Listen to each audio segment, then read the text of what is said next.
गिबियावनो आङो आफा इसोर गसाइनिसिम बैसागु बोथोरखौ लोब्बा लाखिनानै जाहाथे आफा इसोर आंनो गसाइ जोंनि बर'फोरनि गेजेराव खौसेथिखौ गोहो बोलो खौसेथिखौ गोहो बोलो हरो जिहेतु जों नुबाय जोंनि बर' समाजाव गावस्रालायनाय गावजों गाव एना एनि राजखान्थिनि जुजिलायनायखौ जों नुनो मोनो फिन गोदो गोदायनि बायदिनो जाहाथे जयै जोंनि बर'फोरा खौसे जायो सोलोंथाइखौ आगबाराय राजखान्थियाव जयैनो जाहाथे थाङो राजखान्थियाव जाहाथे डेभेलप जायो आरो जिहेतु जों बैसागु फोरबोआ जोङो मिथियो जों बर'फोरा आबादजों जोङो आबाद मावना जाग्रा हारि गोदो गोदायनिफ्राय जिहेतु आबाद मावनानै आबै आबौमोना आजौ जों बोथोर माने समनिफ्रायनो आबादजों जोंनि खुंजानाय जिथु बोथोर जिहेतु जों बैसागु बोथोरनि मिथिबा जों बैसागु बोथोर ओरैबायदि जों बर' माहारिनि मोनसे गिदिर मोनसे फोरबो बे फोरबोआ जाहैबाय जोंनि जिहेतु माहारि फोरबो बे माहारि फोरबोआव जों जिहेतु नुबाय जे जोंनि दंफां लाइफां बिलाइ गोरलैफोरा जेरै गोथां मोनसे महर लायो थिग बिदिनो जोंनि मिजिं जोंनि हास्थायनाया खौसेथि जाहाथे जोंनि बर' माहारिफोरा खौसेनो आवगायलाङो आरो गासै जोंनि बर' माहारिखौ लानानै बुहुमाव जाहाथे जोंनि बर' माहारिया बुहुमाव जौगासार जानो हायो आरो बेखौ मिजिं थिनानै आङो मा होनदों लाइमोनफोरा जाहाथे बैसागु बोथोराव जितु रंजा बाजायै मोजाङै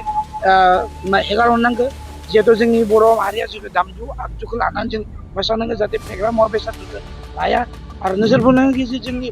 जितु जोंनि लाइमोनफोरा गावबा गावनि जितुनिखि मोनसे थांखि थायो फ्रायबा जोंनि लाइमोनफोरा फरायसा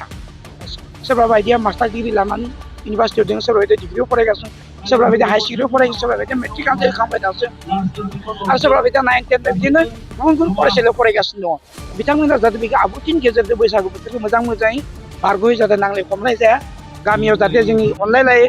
गिदिर गोलावफोरखौ जाहाथे सनमान होयो बेखौनो आं आसा फालियो गाहाम जासिबाय आरो लोगोसे नोंथांमोननि निउस पर्टेल चेनेलखौ आं बरायबाय दिनै सानजेर नोगोर बैसागु फोरबो आफादनि बरायनाय जितु हाबाफारि जोंनि बिबारि गामियाव दिनै लाहार फाहार बा खुंनाय जादों जिहेतु दिनै फुंनिफ्रायनो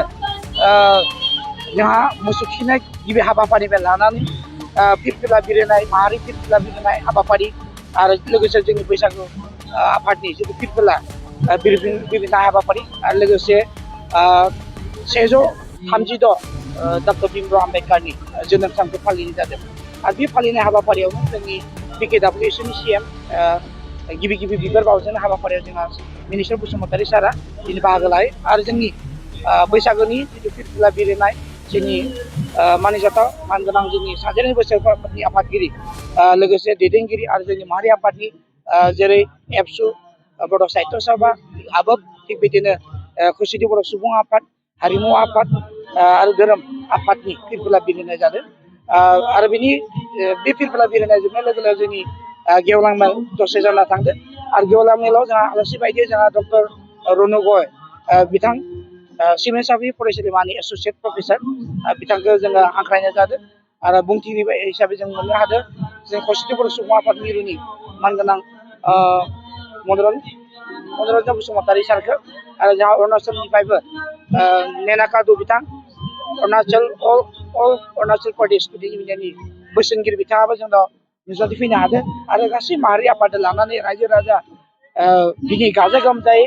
बैसागु बरायनाय हाबाफारियाव मोसानाय मुसुरनाय दामनाय देनाय गासैबो हाबाफारि सोलिगासिनो दङ आरो दिनै बे हाबाफारियाव मोनसे बेथिक्रम दृश्य बे जाबाय 101 मैगं बे खांनायखौ जों दिनै जों गासै रायजो राजा जानाय जादों आरोखि दा बेसेबांसै गोजोन्थों। Thank you